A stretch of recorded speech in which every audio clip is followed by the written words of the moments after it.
Hello and welcome to HW News English. I am Shubham Chauhan. The big news at this hour is from India's neighbor in Bangladesh. Prime Minister Sheikh Hasina has quit and fled the country. The army, the Bangladesh army, has taken over. We just had the chief of the Bangladesh army make an address. He told the media that the army will form an interim government, and he has appealed to protesters to return to the path of peace. So there's a lot to unpack with regards to the developments that happened in the lead up to Sheikh Hasina's resignation.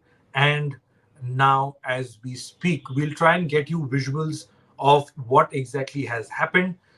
Just a couple of hours back, Army Chief, a couple of minutes ago, we had the Army Chief who addressed the media saying that he confirmed that Sheikh Hasina had left the country. The country now is officially plunged into chaos as far as Bangladesh is concerned. You can see the visuals on your screen right now of people storming inside the Prime Minister's residence in Dhaka, capturing it, and you can see the ruckus really play out. This is something that's, like I said, been in the making for weeks now. And just before the army chief made his address, Prime Minister Sheikh Hasina was seen leaving the country, leaving Dhaka in a helicopter. We'll see if we can play those visuals out for you.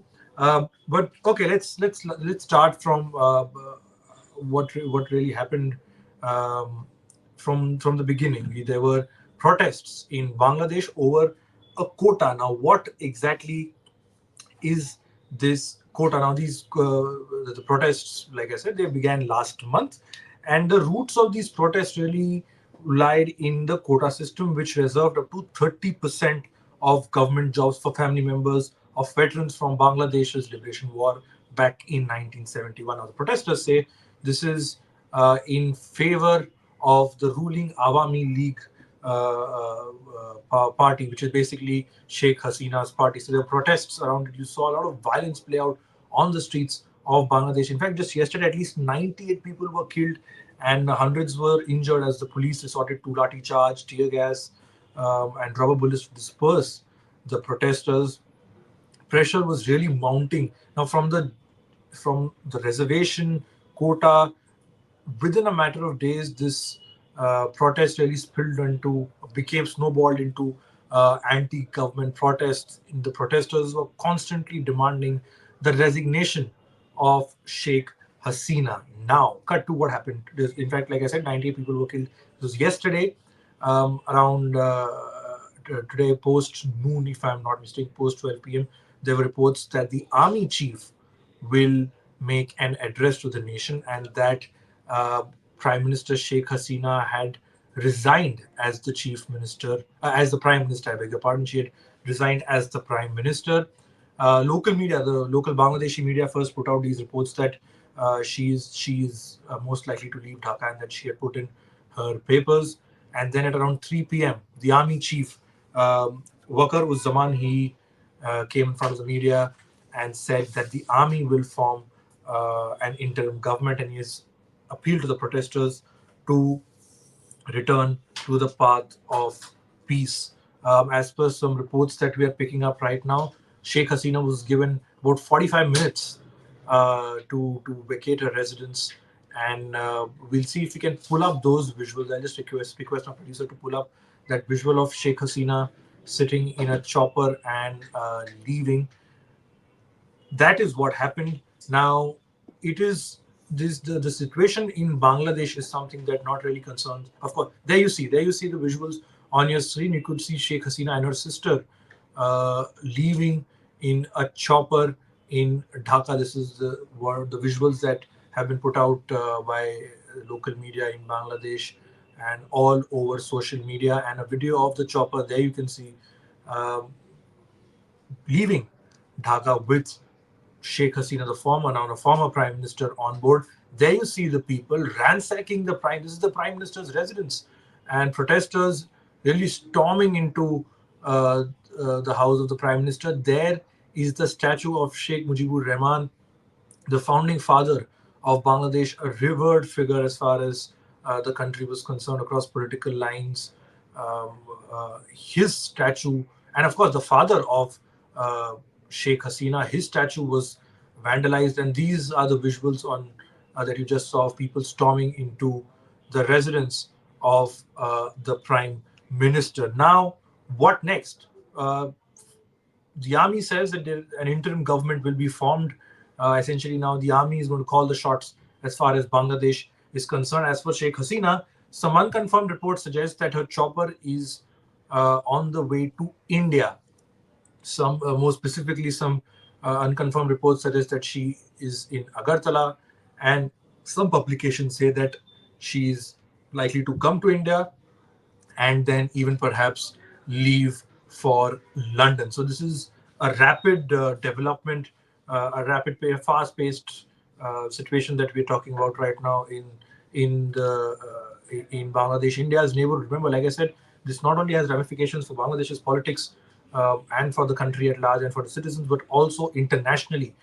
India's neighbor, someone who's Sheikh Hasina was seen as someone who had good relations. Bangladesh and India have had good relations over the years, with India, of course, playing a critical part in the liberation of Bangladesh back in 1971, or East Pakistan as it was known. So it remains to be seen how New Delhi takes up this matter, what New Delhi thinks of it. Remember, the BSF is also on high alert. The border security force guarding the India-Bangladesh border is on high alert as we speak.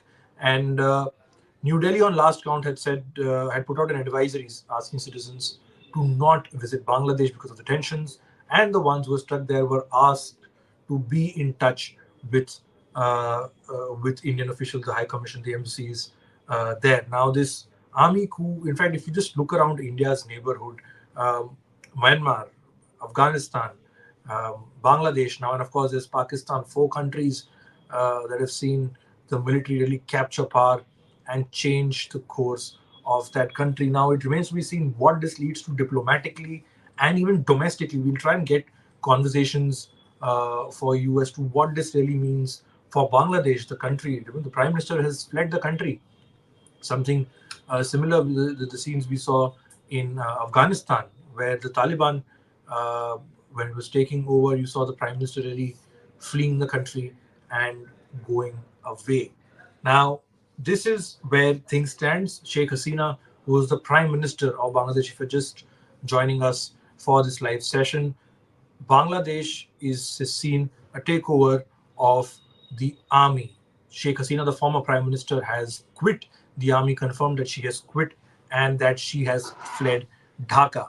Some unconfirmed reports suggest that she is on her way to India, and some reports say that she could possibly even go to London. Sheikh Hasina, she was prime minister of Bangladesh since 2009. Her uninterrupted rule now comes to an end amid violent protests. Remember, this is something that the issue really has been simmering as far as Bangladesh is concerned. It began from the quota issue that grants up to 30% reservation for those who, for family members of those who, the members of veterans from Bangladesh's war in 1971. This really snowballed into anti-government protests. Thousands or hundreds have been killed on last count for what happened yesterday.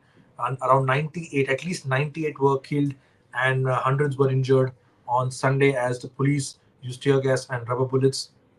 In fact, in Bangladesh's recent history, this was one of the most deadliest days of civil unrest.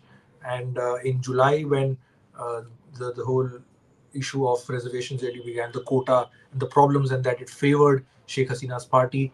At that time, on July 19th, 67 deaths were reported in this protest. Now, on last updates that we have is that Sheikh Hasina, the 76-year-old leader, is accompanied by her younger sister, Sheikh Rihanna, and protesters, meanwhile, like we just showed you, have stormed the Gono Bhavan, which is the Prime Minister's official residence. And reportedly, the army of Bangladesh had given a 45-minute ultimatum to Sheikh Hasina. Some reports even suggest that she wanted to record a video message, possibly for the country, but she wasn't. She wasn't allowed, and that she didn't have the time really to do that. So a significant development as far as India and not just India. In fact, when you look at Southeast Asia at large, an important, significant development in Bangladesh, and could really have ramifications um, in the global arena. It remains to be seen how countries and leaders react to what is happening. The army chief says that an interim government, he said he spoke to leaders of the other parties, and that an interim government will be formed. Sheikh Hasina has left the country. She has quit as prime minister. So we'll end it at that. We'll get you all the latest developments, visuals, concrete information that comes out in the times to come. On last count, Sheikh Hasina is still in a chopper. There are visuals of some journalists, in fact, from Bangladesh, saying that she's likely to head to New Delhi, Bangladesh, and unconfirmed reports suggest that she was in Agartala. No official confirmation has been put out from either Sheikh Hasina or from any of her members or anything of that sort. It's just what we have right now is reports from Bangladeshi media and some sources that many media houses are quoting. So we'll end it at that. Thank you so much for tuning in.